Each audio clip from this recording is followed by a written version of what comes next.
इस वीडियो में दिखाए गए नाम, वर्णन, व्यवसाय, स्थान और घटनाएं सभी काल्पनिक है। इसका किसी मृत व्यक्ति या जीवित व्यक्ति से कोई संबंध नहीं है। अगर इसका किसी वास्तविक घटना या चरित्र से कोई संबंध पाया जाता है तो यह मात्र एक संयोग होगा। इन शॉर्ट कार्टून दुनिया में आपका स्वागत है। बहुत समय पहले की बात है। एक गांव में विष्णु अपने परिवार के साथ रहता था। विष्णु के परिवार में उसकी पत्नी सरस्वती और बेटा शिव और शिव की पत्नी यमुना थे। विष्णु का परिवार शांत और खुशहाल पूर्ण था। किसी चीज़ की कमी नहीं थी। धन से भी वह कुशल थे। सब लोग मिलजुल कर रहते थे। विष्णु की पत्नी सरस्वती का स्वभाव बहुत सखी और मजाकिया भी था। एक दिन विष्णु सरस्वती से, सुनो सरस्वती, मुझे किसी काम के सिलसिले में कुछ दिनों के लिए गांव से बाहर जाना पड़ेगा। जी आप बेफिक्र होकर जाइए और यहाँ घर की चिंता मत करना, मैं यहाँ सब संभाल लूँगी। हाँ सरस्वती, तुम्हारे होते हुए मुझे घर की चिंता करने की कोई ज़रूरत नहीं है। तभी वहाँ विष्णु का बेटा शिव आ जाता है और बोलता है, कौन कहाँ जा रहा है, हमें भी तो बताओ। अरे शिव बेटा, मुझे किसी जरूरी काम से कुछ दिनों के लिए गांव से बाहर शहर जाना है। तो पिताजी, आप अकेले क्यों जा रहे हो? मैं भी आपके साथ चलता हूँ ना। अरे बेटा, फिर यहाँ कौन रहेगा? तुम्हारी माँ और बहू अकेली रह जाएंगी घर में।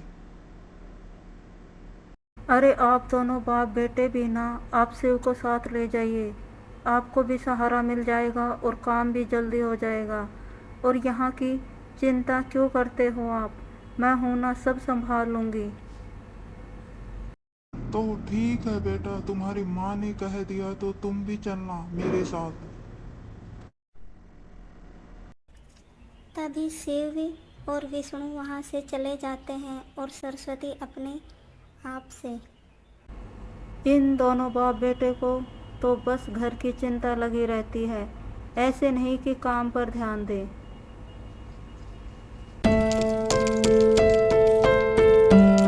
यमुना वहाँ आती है और बोलती है, माँ जी, खाने में क्या बनाऊँ? अरे बेटा, जो तेरा मन हो वो बना ले, तू तो जो भी बनाती है स्वादिष्ट ही लगता है।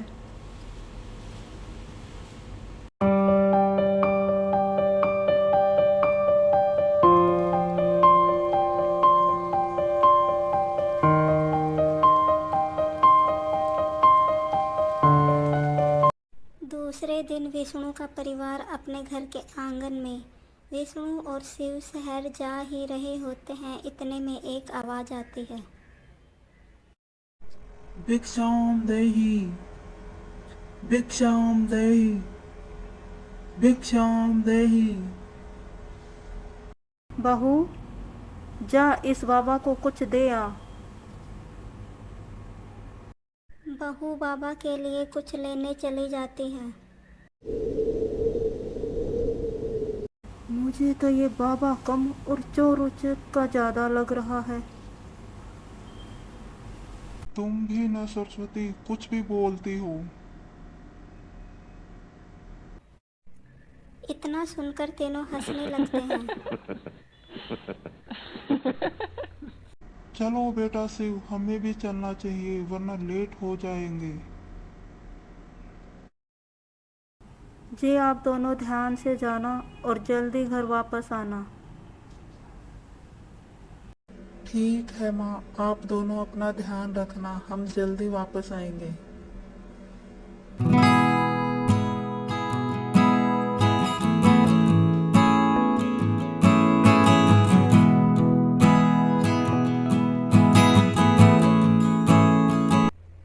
यमुना उस बाबा को भिक्षा दे देती है और वो वहाँ से चला जाता है।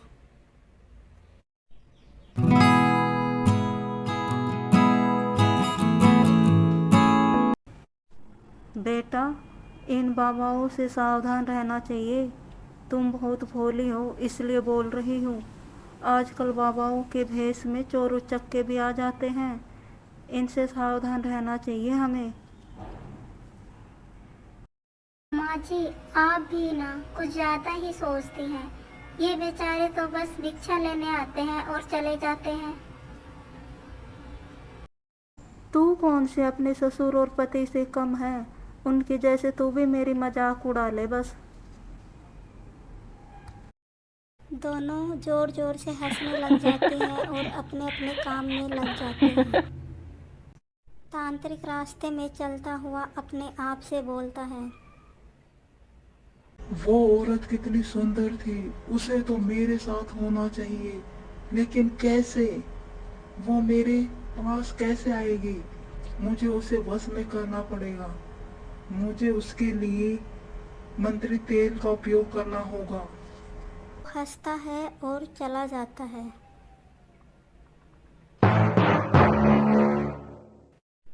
कुछ दिनों बाद फिर से वही तांत्रिक विष्णु के घर आता है और देखता है कि यमुना के अलावा घर में कोई और नहीं है और बोलता है।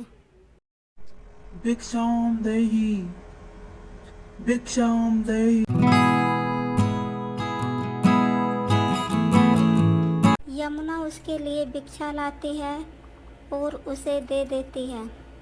ओ लड़की, ये तेल ले लो। ये बहुत सी जड़ी बूटियों से बना है। इसे लगाते ही बहुत फायदे हो जाएंगे। सर का दर्द भी गायब हो जाएगा और ये बहुत फायदेमंद है। यमुना ने तेल ले लिया और तांत्रिक वहां से चला गया। इतनी देर में सरस्वती वहां आ जाती है और यमुना से बोलती है। बहू, ये क्या है तेरे हाथ में? माँ जी, ये तेल उस बाबा ने दिया है। बोला कि बहुत देसी जड़ी बूटियों से बना है और बहुत फायदे हैं इसके।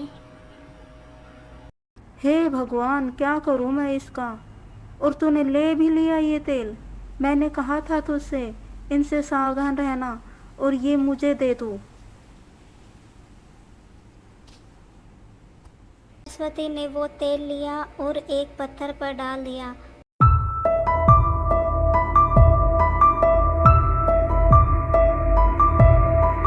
वहाँ तांत्रिक मन में हंसता हुआ अपने आप से।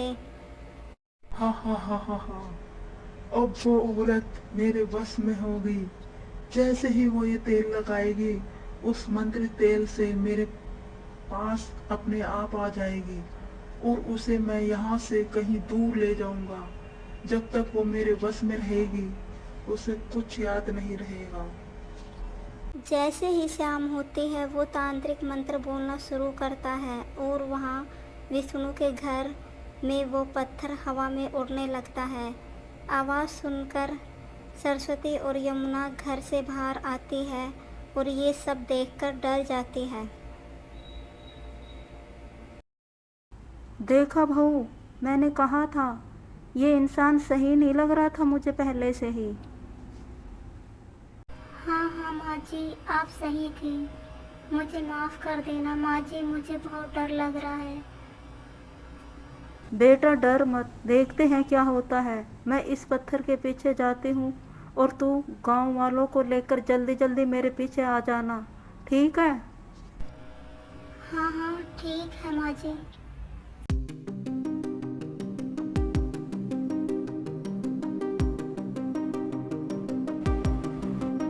वो पत्थर तांत्रिक के पास जाने लगा।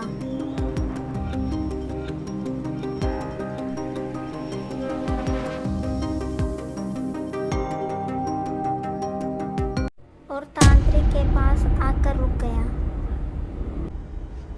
ये क्या? मैंने वो तेल तो उस लड़की को दिया था। ये पत्थर कहाँ से आ गया है? वो लड़की कहाँ है जिसे मैंने बस में करने के लिए वो तेल दिया था? सरस्वती और गांव वाले ये सब छिपकर देख रहे थे। सभी तांत्रिक के पास जाते हैं और ये दुष्ट तांत्रिक मेरी बहू को नुकसान पहुंचाना चाहता था। इसे यहाँ रहने का कोई हक नहीं है। मारो इसे। और पुलिस के हवाले कर दो इसे।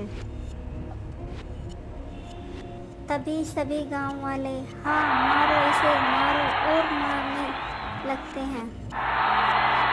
मुझे माफ कर दो, मुझे माफ कर दो। मैं फिर से कभी किसी के साथ ऐसा नहीं करूंगा, ऐसी गलती नहीं करूंगा। मुझे माफ कर दो। ये गांव छोड़कर मैं बहुत दूर चला जाऊंगा।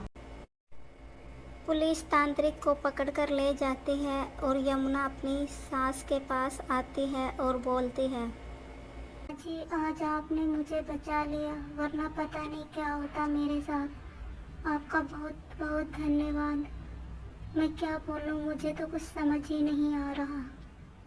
बेटा तू तो मेरा बहादुर बच्चा है, अब डर मत, चल अपने घर चलते हैं।